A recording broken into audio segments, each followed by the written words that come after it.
Hey there, Sawgrass Community Group. I'm Phil, and that's who we And just I'm she just dropped Sue. out for a second. So oh, there we go. And we are the admins Sorry, of the Sawgrass Community Group. No problem. something funny is happening on my side here. Sorry. Yeah, no problem. All right. So one of the first things I wanted to address, because I've had past like week or two, I've gotten a lot of, or I've seen a lot of questions about installing uh, Print Manager on the Mac, because it can be a little tricky, because when the Mac got the new uh, upgrade, what they wanted to do was to make it more secure. And what they did by doing that was making sure that it's basically that any of developers, if you make a Mac program, you have to prove your identity. And if somebody doesn't update that, especially on old software, then it kind of pulls up like, oh no, this might be a virus. So I just wanted to show everybody like how you get past that.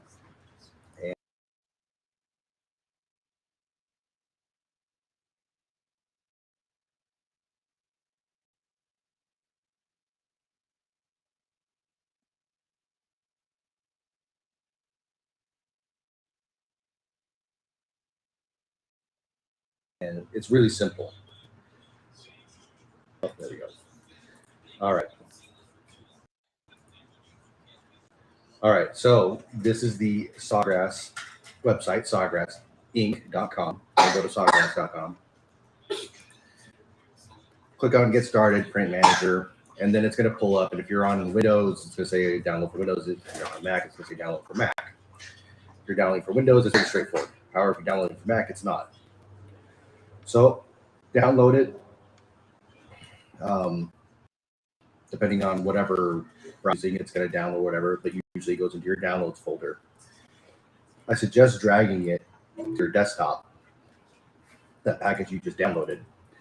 And this is what everybody does. When you double click on it, it gives you this error right here. It says can be opened because Apple cannot check it for malicious software. And that's that whole verified developer thing. So it's like, it's their way of making sure that you got the program that you thought that you were getting, so that somebody didn't send you something bad. Now, to bypass that, it's really simple. If you're on a desktop, you're going to right click it. And if you're on like a MacBook or something like that, you're just going to use your two fingers and click. And then you're just going to click on open.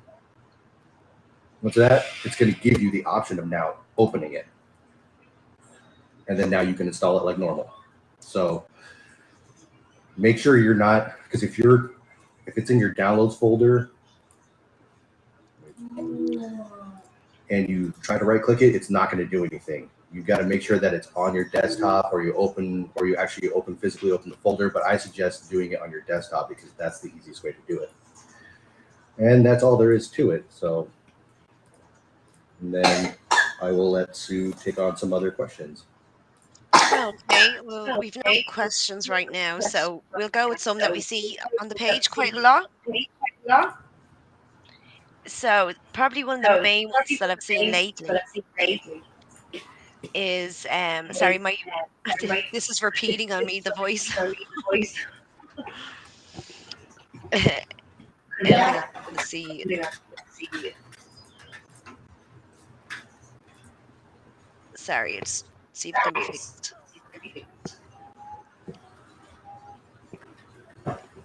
So yeah, one of the main questions that I see is about inks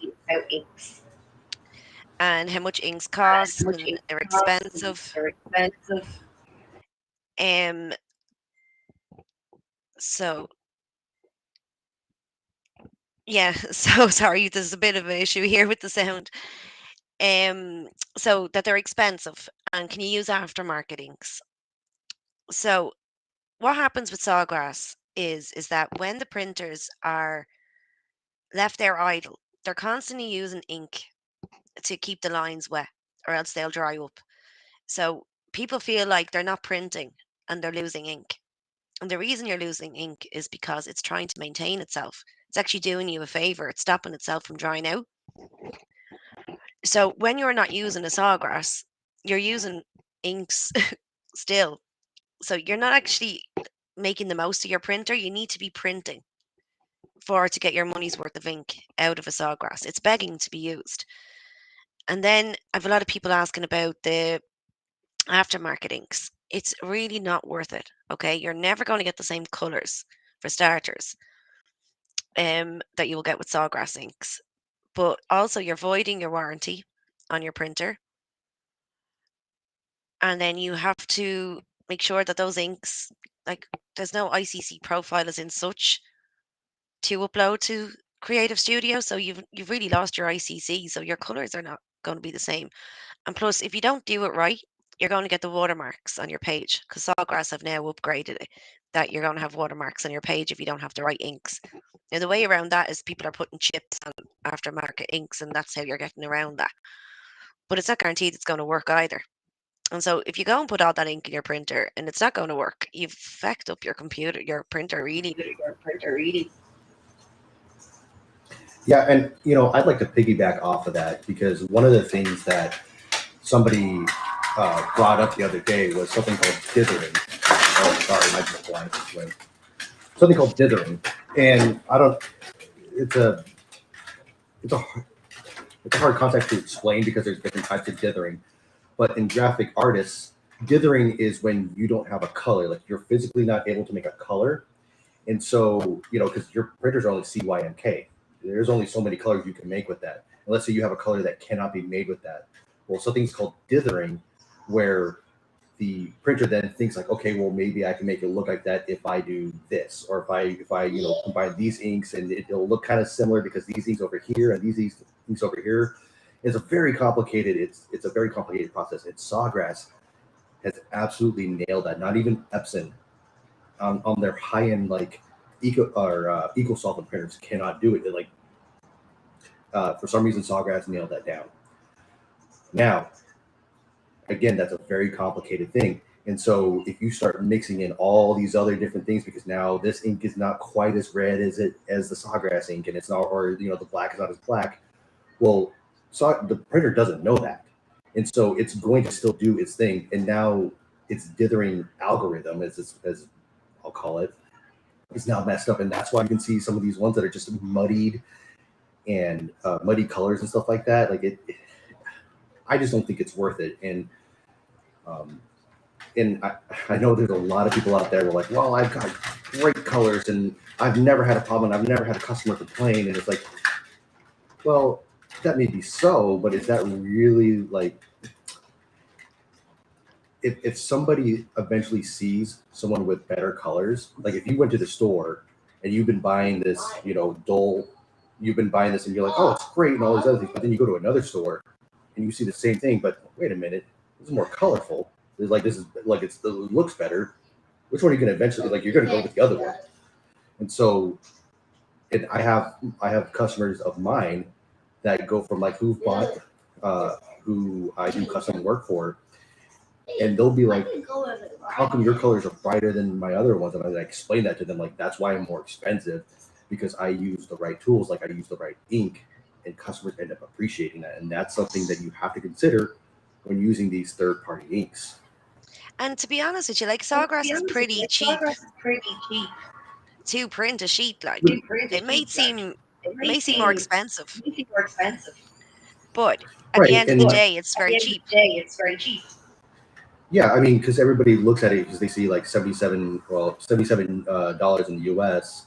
Over four inks. It's like well over $300. But it's how often are you changing all four inks at once? I've never done it before. The most I've ever had to do is two inks at once. But usually, I'm on my I probably somewhere on my 2000 or 3000 print, and I've maybe had to do two inks maybe once or twice. And plus, like if you were putting away that amount of money every print, you're going to be making massive profits. Right, exactly. For us. What the rule of thumb I say for an 8.5 by 11 is $1. So if you took $1 away and you put it away, and even then that's because I get around 250 to 300 prints on my 500 using 8.5 by 11, and on my 1000 I get about 200. Well, I get about 190 to 230 on 13 by 19s.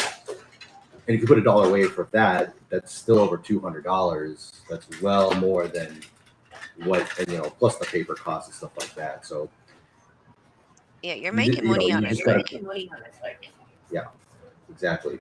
On a $4 substrate plus $1 in ink costs, plus utility costs, energy costs, whatever else, you're usually coming out pretty well.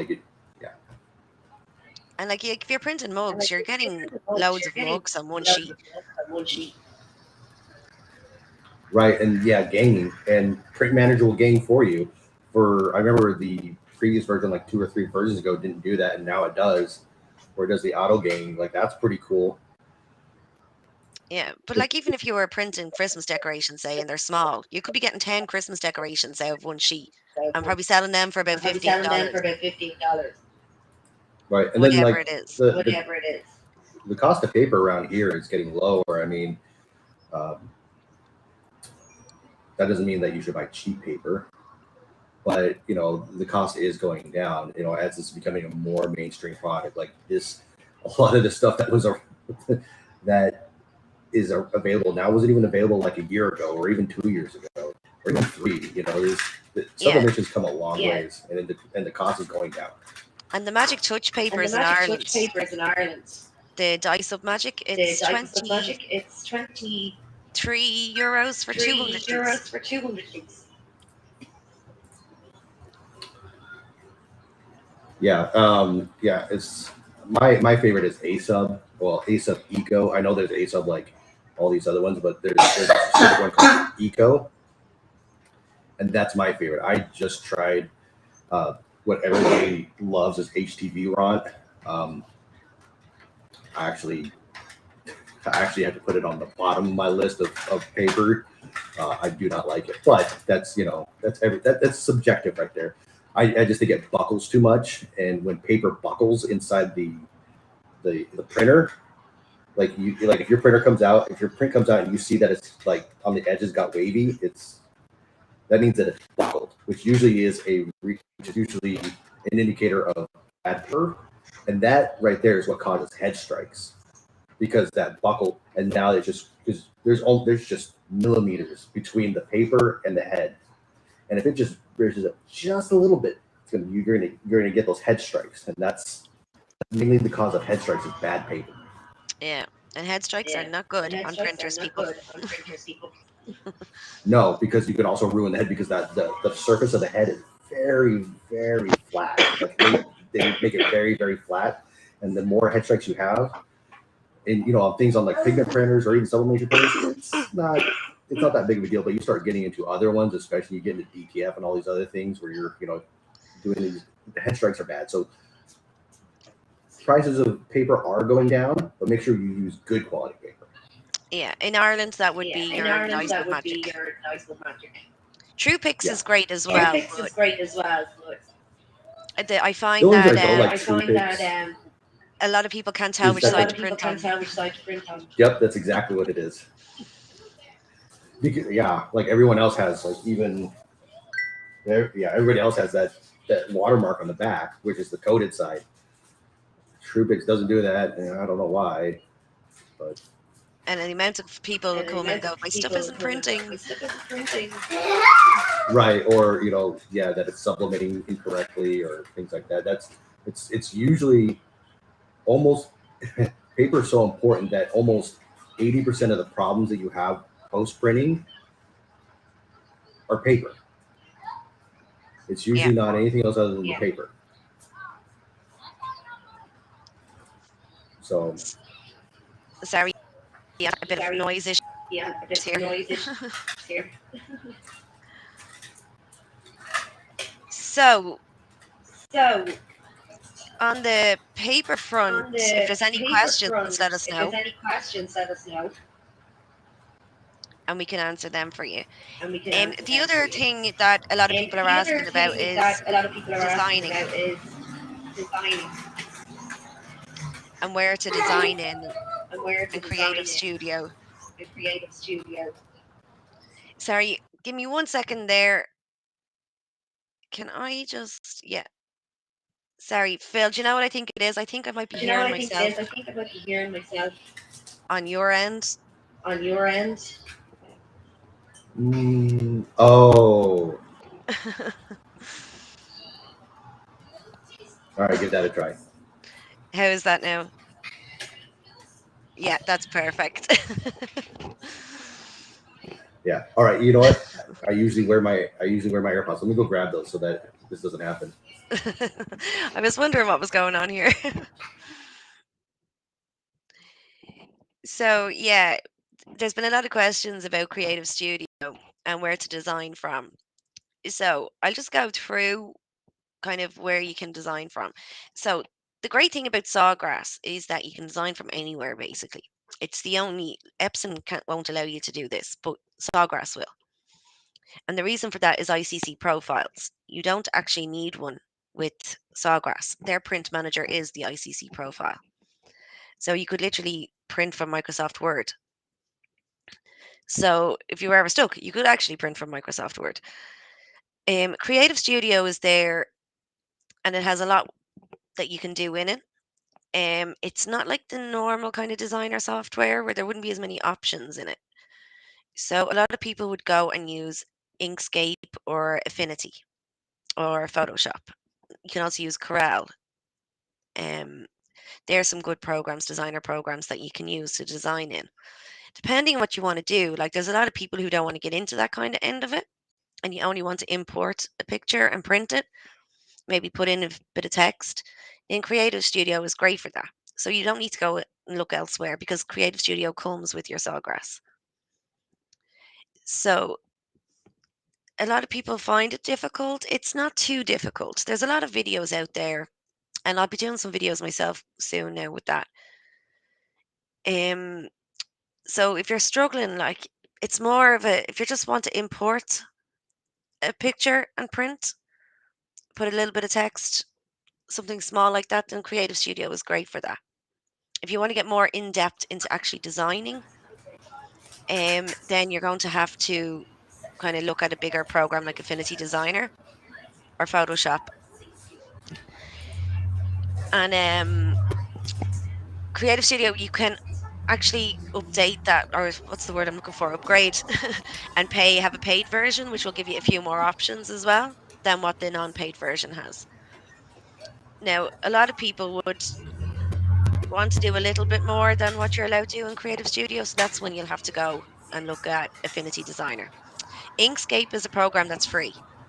If you wanted to kind of test it out a little bit, you could try Inkscape first. Although there's a lot of issues with crashing on Inkscape lately, which I never had that issue before. And only in the last 6 months now, there's been a lot. They updated it and still crashed again after that. So it's not very reliable, but it's good if you want to go in and kind of test the designer kind of waters and see what it's like. What do you use, Philip? You use Photoshop mostly, isn't it? Yep, I've been using Photoshop for almost 20 years, so it's just very familiar for me. And me and Photoshop aren't friends. I have Affinity and Inkscape, Yeah. but You know, I like Affinity and I've used it, but the thing that always draws me back to Photoshop is that they have something called like neural engines and the content aware filters, which uh, it's hard for me to leave Photoshop because of those now. But it is, it's $10 a month. So, Affinity is what, like I think $80 normally, and on Black Friday they bring it down to something ridiculous like 20, $40. yeah, I think it's about And it's a one 60 time. That's it. euros. Yeah, it was €60 one-off payment over in Ireland. Yes. Like, and if you get a half price, they actually put it up recently. The price has gone up recently. It used to be €50, and now it's €60. So, Yeah. I mean, but if you can it's get a half price, it's great because it's a one-off payment. Like, yeah, it's a great program. Like especially just if you're going to like if you just wanted to put your designs in a more professional and you're gonna have better colors because of it. Because the color space that you can design in. But that's a more advanced topic. But uh, yeah, it's a great program, and there's no huge bells or whistles to it. It's just straight design. And they also have an iPad app, like if you have an iPad, so that you can actually just draw straight from there, upload it to wherever it is. So, And the I great thing mean, about these is that we're using them for sublimation. We're not graphic designers. We're not trying to create our own images. We're usually just bringing in images. You're like for sublimation, like I teach it, and there's only a few buttons that you need. There's like literally, it looks scarier than it is. You're not going to use most of the things in it.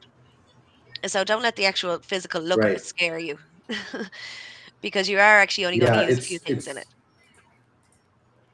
it's just like walking into like any uh, like what am I thinking of, craft store, and they have a whole bunch of things for everything. But doesn't mean you have to use every one of those. You don't have to be familiar. If you're just familiar with just paints and a paintbrush and a canvas, and that's all you have to worry about. You don't have to worry about all the rest of the stuff in the store, right? So Well, Philip, you have not met women crafters then, because we need everything in that shop. yeah, no, but no, my wife is that way. Where we'll go through, and I'm kind of that way sometimes too, because I'll see something like, that would be kind of cool if I cut out some orcal and do those. And I'm like, oh wait, hold Yeah, on, bring hoarding it is back. definitely an issue in this industry. You want one of everything. Right, and that's the cool thing about this is that sublimation can compound into all these other things, like vinyl, and then you start getting into paper crafts, which is my enemy. But yeah, I actually love paper crafts. Paper crafts are actually one of my favorite things, I have to say. Nothing like playing with a bit of I glue and a bit cannot of get. I paper. just no matter how many times. I don't know what it is. Like it should be simple. Like you put it through your cutter, and then you got your different layers, and you lay it all together. But for some reason, it just always messes up on me. It's just like putting together a big jigsaw puzzle. Yeah, that's true. um, so we'll move on from the question, or we'll move on from that. And if there's any questions, just put them in, and we'll try and answer them when we can. I'll just Yeah, move on to this is not just us ad libbing. So please, if you've got any questions, yeah. feel free to we'll answer them. Just a question that people ask as well is, okay, what do I need to start sublimation? Okay, so the most important thing is a laptop or a Mac or whatever it is you're using to design on. Sublimation does not work on phones. Okay, I know your crickets will work on phones, but your sublimation will not. You do need a laptop or a Mac or a PC. So, and you need to make sure it has good specs. I can actually read out the specs for you that you need if you would like. Will I read that out, Philip?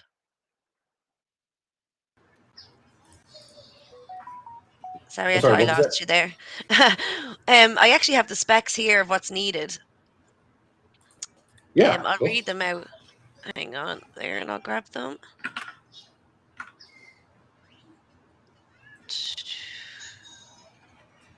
If I can find them now. So yeah, so if going for Windows, you'd need at very least 8 GB of RAM. Um, if you can get the i3, i5, or i7, um, and the AMD Ryzen 357 running at 2 GHz. Ignore the boosted rate and 256 GB SSD drive. And try and avoid Windows S mode as well. But if you do get S mode, you can actually turn the S mode off, but it's advisable to stay away. So if you get the Windows Home or a professional, and do not get a Chromebook because a Chromebook will not work. So they're kind of the specs that you're kind of looking at for a decent PC to run printers off, especially when you're designing. You need a lot of space, like. Then your printer. Yeah, So with the printers, it's kind of like Epson or Sawgrass. So we're going to stick with the Sawgrass. Or will I explain the Epson as well, Philip? Or I mean, we can. I mean, it's still, it's still a viable option for some people. yeah. See, the problem with Epson is that you need an ICC profile with your inks. So with your ICC profile, you can only upload that into certain things. So into certain design programs like Photoshop or Affinity Designer or Corel. Um, so if you're not used to designing, this is going to be a little bit harder for you to learn these programs. So by the time you've actually gone and bought your Epson, by the time you've gone and bought your inks, you got your ICC profile, you've bought your program, then you take the time it takes you to learn that program, you could have bought Sawgrass, and that's a business in a box, and it's ready to go, and it's easy, and it's actually a sublimation printer, whereas Epson's not, and you lose your warranty straight away the minute you put sublimation inks in. So, Epson does make sublimation printers. Um, oh, they do, well, yeah, okay, sorry. they make the desktop one. Yeah, with the F-170, the F-570, but again, I would just the same. They are a little bit more advanced. Yeah, their ink is cheaper, but look at here we go again with the word dithering. That's the word of the day. Um, Look at Sawgrass's ability, their dithering specs, and look at Epson's, and there's not even a contest. So sorry about that. Go So ahead. there's one reason. There's one reason for you anyway. But yeah, especially if you're starting out, Sawgrass just makes it so easy. It's a business in a box. It's got the inks. Have I frozen? There's no noise here. No, No. I think I'm good. I think I'm good. Yeah. So it's a Okay. business in a box. You get your starter ink and your paper. Now, when you do get a Sawgrass in your starter inks, those inks have to go into the lines, so it does take a lot of ink first time. But after that, it's not going to like. And this is why they give, and it's reasonably cheap. Like I don't know how much they are in the States, but in Ireland they are €411. And then with VAT on top, I think it's about €508. So they're not really expensive for what you're doing with them. Like you've a potential business there. Like, and then you've got your heat press. No, you're So, oh, sorry, go on, Philip. no. I was just agreeing with you. um, so then your heat press. Now, your heat press is actually going to be the most important piece of equipment you buy. And I don't care. I say this all the time. It's more expensive than your printer. Um, you need to get a really good one, and you need to make it last. So buying secondhand is a bit dodgy because you really want a warranty on it. These things are expensive. Now you can go and buy cheap ones on Amazon, 8-in-1s, 5-in-1s, really cheap. But these ones are very prone to cold spots. I've had people pay me to come out and stay with them for a day because their printer's not going right. And the minute I've got there, I've seen straight away it's your heat press. It's cheap and it's got cold spots. Like it's the first thing I usually ask if something's not going right for somebody, and it'll be your heat press. Yeah, and uh, you kind of nailed it on the head where the heat press is more expensive than your printer. I know a lot of people don't like that idea. Like, oh, here's this $300 heat press on Amazon, and there are good cheap heat presses here in the states, at least, because we have places like Heat Press Nation, Pro World, and Swing Designer, like the big ones that actually make good cheap ones, but they're still cheap and they're not going to get you. They might work for sublimation, but for anything else, and again, you start going into other things where you start getting into, especially white toner printers. You have to have that consistent heat because you got to join A and B sheets together, and if you don't have a good heat press, you've just wasted even more of how much money you've just wasted on that because Yeah. yeah.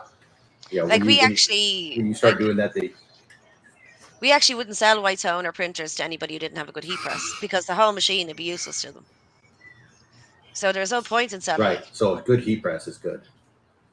But yeah, so and then with the 8-in-1 and 5-in-1s, like if one thing goes on you, okay, the whole press is gone. You've nothing to print, you've nothing to press. So if you're relying on that to be your mug press, your hat press, and it goes, you've lost every bit of business that you had. So if you get your mug press separate to your heat press, if your mug press goes, you can still do coats. If your press goes, you can still do mugs. You're not totally in the deep. Yeah, it's so tempting again, to buy these.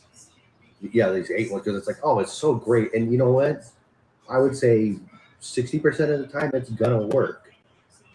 But then when it doesn't, and it fails on you, then you have to buy another one. Yeah, And then for the price of those two, you could have bought a better one, a more yeah. specialized one. But That's it's the why like saying. all my heat presses are they're specialized to what they are. Yeah, it's the saying. You buy cheap, you buy twice. Right.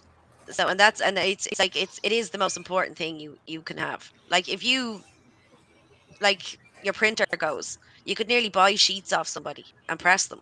Your press goes, you're not going to find someone to press for you. So Exactly. it definitely is an important piece of equipment. And then you need your blanks. One thing that everybody forgets when they think they have is your heat tape. The smallest thing is the one that everybody forgets. So you've got your press, your printer, and your heat tape. And then obviously if you want to go with mugs or something else, that kind of whatever suitable press you need. And then your blanks. And blanks is another big talking point as well. But have you had to stay there on the presses, Um, Phil? I mean, no, I mean, other than no, nobody. We're not saying that you have to go out and buy, although it is highly recommended. Go out and buy like a Stall's Hotronics. You know, that's the Cadillac of all heat presses. Nobody's saying Yeah. you should go out and buy that per se, If you unless you're have going the to like money, a go trip. and buy one. Then you need If something you like have the that. money, buy one. Exactly, because that thing will last you forever, and they Yeah, have a good warranty, and it's made. They're made in the U.S. Um, unless it's overseas, and I think they have a couple of plants scattered around. But they're made local to the region. They have people that actually come out and can actually service the machine. So if it breaks, they can actually send someone out to you or send you repair parts to actually fix the thing. So people, I've got a print shop down the road, and they have a stalls that they've been using for almost 15 years, I and actually and my Stahl stalls is still about eight makes years old. repair parts for that. Yeah, see, they just last. Mm, they are amazing, amazing. And I bring mine all around the place, all around the country, on workshops and teaching, and it gets battered, and it's still fantastic. Like, but yeah, that's not going to happen when you buy a 8-in-1 on Amazon. And on that, if you're especially if you're doing this as a business, so you've now deemed yourself as a professional, you should be using professional tools to do a professional job, which Exactly. means you need the support behind it. So you got like your vendor support, you got your company support, you've got all these other things, so that when something goes wrong, you can get back up and running. You're not going to get that with an Amazon. Too many people get burned by those Amazon orders. It's got a lifetime warranty, even though it really doesn't. So Yeah. No, I knew yeah, a girl that bought two of them, and then they sent her a free one, and she sent the other one back, and that one went again eventually. She just didn't have any luck at all with the Amazon. But they did. Now, in fairness, they did send her one, but that yeah, one that's went as rare. well anyway. Yeah, but that one went then as well. So she just ended up having to buy a third time. So really, it's just not worth it. And then just to go over, oh, sorry, something else. Don't forget, and a lot of people ask is about butcher's paper and wax paper and parchment papers and all that. So Teflon sheets, they do work with sublimation. A lot of people seem to think they don't, but they actually do. I personally kind of prefer paper, but I'll use both. If I was stuck, I'd use a Teflon sheet. Butcher's paper is basically the main one. Don't use wax paper. There's a bit of confusion in that. Yeah, I see a lot of people. I don't know where this started, but there's like this whole like, oh, Teflon traps in moisture, which is true, but you also got to remember that we're using gel-based inks. People who use water-based inks, like the Epsons and stuff like that, yeah, they have to worry about these kind of things. But we are using gel-based inks, and so I don't really recommend it because there are other things that can go wrong on it because it stops heat absorption. Um, but I line my heat press is actually lined with Teflon on both sides, and that's just prevent if something goes wrong with it, I can just change out the Teflon. But I have actually used for a long time. I just used Teflon instead of paper on my shirts and stuff like that. And actually, nothing went wrong. Um, this I remember that the whole trapping in moisture thing was from when I first started getting sublimation. People kept telling me that, and I would ask like why, because they put alcohol. So the reason why your ink dries up in your printer is because there's alcohol in it, and the alcohol is there to dry up the print as soon as it comes out of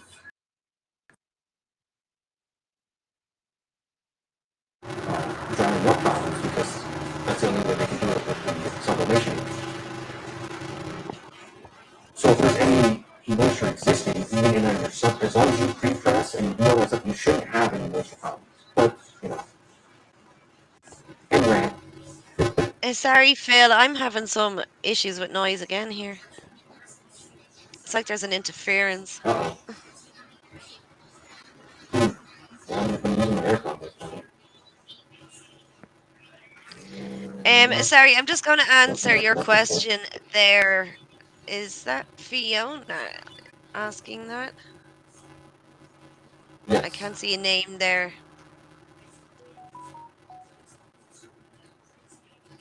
Sorry, just trying to figure out what this is going on. So late to the party, what press do you recommend? So we were just saying, just a good make. Hi, Fiona. Um, just a good make. Try not to go for your Amazon 8-in-1s if you can help it. Look, it's not in everyone's budget, and people want to start, so it's obviously understandable that some people will go for them. Um, but if you can go for a reputable brand that you have a warranty on, that you can look up the reviews that other people use it, then yeah, just go. Like we were saying, Styles is like one of the best you can go for. Um, Atkins are great as well, but they are actually Atkins are changing hands. They're closing down, but somebody else is taking over. I'm not sure who yet. I don't know any of that information, but I know that was the case there. I don't. They sell Atkins over in the States. I've never heard of the brand. Actually, another brand that I quite like is Sacabo. Sacabo are fantastic. They're a German company and they actually make them in Germany. But they look them up. There's some great presses and they work amazing. And they're automatic lift. So after it's pressed, it'll automatically lift. There's no lifting with it. Um, but they are quite good, I have to say. If you go to any of the like Vespa in Berlin, every company was using a Sacabo. Like, Yeah, I know here. Everyone gravitates towards what they call heat press nation. And they do have good ones. My favorite's actually from what's called Pro World, and they have transport presses. And the reason I like them is because they have replacement parts for them. And it's, you cannot overestimate repairability. Um, the press station I know has had trouble stocking uh, repair parts, Sorry, but Phil, there's something going on with your microphone, I think.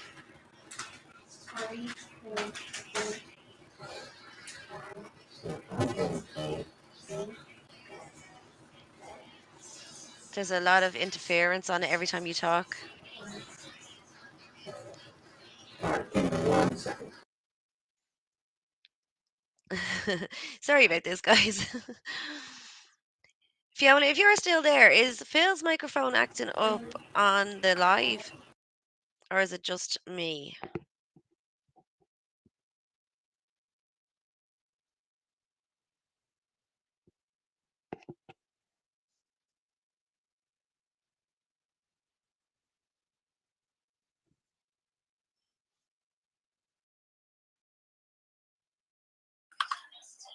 Is that any better? Yeah, it's your microphone. Yeah, perfect. Ah, I guess That's perfect now. that sucks. Yeah.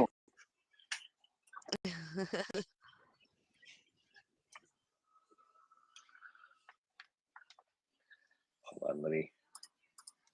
Oops.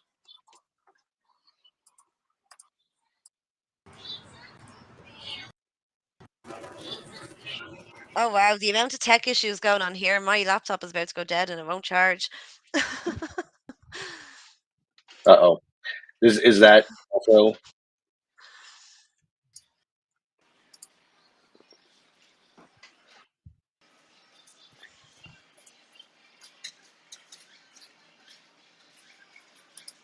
what about now? Is that any better? Or did that interference come back? Yeah, no, you're fine.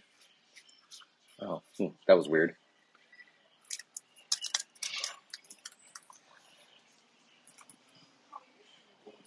Can you hear that repeating?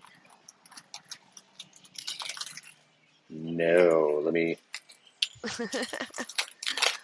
Sorry, try to dial in these audio. Is that any better?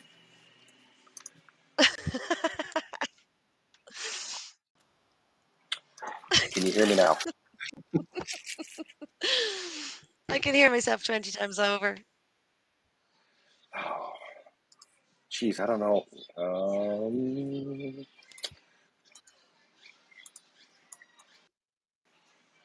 Okay, we'll just stick with that. Is that what about now?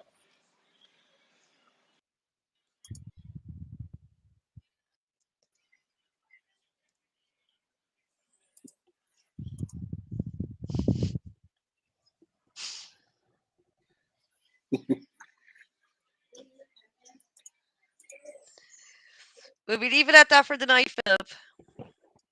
Yeah. Because my battery's about to die and my laptop's not charging here either. I don't know what's going on. We're having a bad tech night. It's just one of those nights. It keeps repeating. It keeps repeating. Oh. Well, I guess we'll leave it right there with since we've kind of exhausted our questions anyways. So we will be trying to do this more often. Um, yeah, we're gonna try to mix it up, so obviously everybody can participate. Sorry.